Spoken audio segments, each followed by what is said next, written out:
That's this Friday and Saturday on Middle East Business Report here on BBC World. Iris recognition, the future for banking.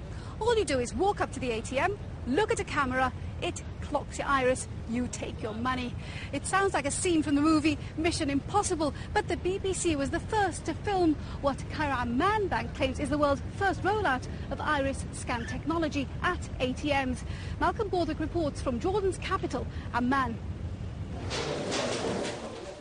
This is banking history. Please move forward a little. The general manager of Cairo Amman Bank in Jordan makes the company's first cardless ATM transaction. The teller identifies the customer by the unique pattern in his iris, the colour ring around his pupil. Identification is completed. But will customers follow his lead?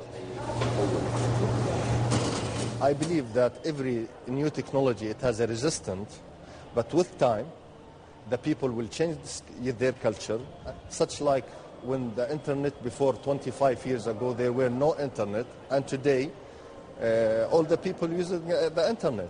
Before 20 years, there were no mobile phone, and today, if we don't have our mobile phone in our pocket, we feel that we are lonely.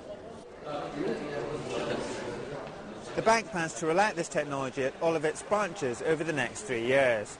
Not just at ATMs, but also for over-the-counter transactions. It hopes that iris scanning will help reduce fraud and, by identifying customers more quickly, also cut down on queues. The company which has pioneered this technology says that banking is just the tip of the iceberg. The potential for this technology is it can serve in any area where you actually need to identify people from their biometric in real time. Now, if you want to use forensic information, and again, it takes maybe hours or days to identify somebody using their fingerprints, and you're looking at identifying somebody under 3 seconds, you go to this type of technology.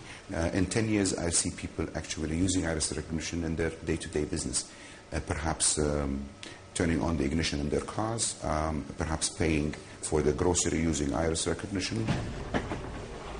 IrisGuard's research and development is done here in the UK. The technology itself is not new. It was trialled by a British bank as early as 1998, but not adopted. Costs are coming down and the technology is becoming more sophisticated. But why has it taken 10 years for the first bank to roll it out in Jordan?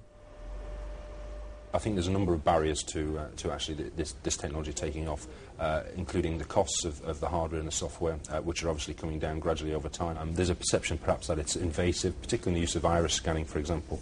But there's also been concerns around the data protection and the legal aspects of storing what are perceived to be very specific pieces of customer data.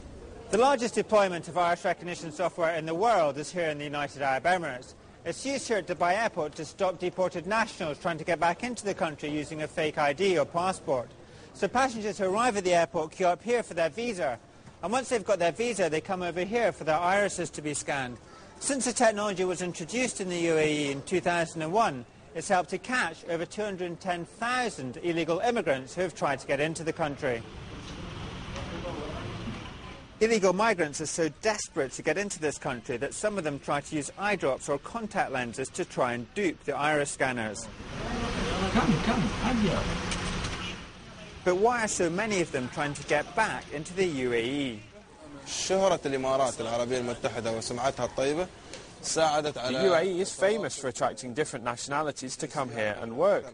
The majority of people who get caught with the IrisGuard system are workers and job seekers who try to come into the country more than once.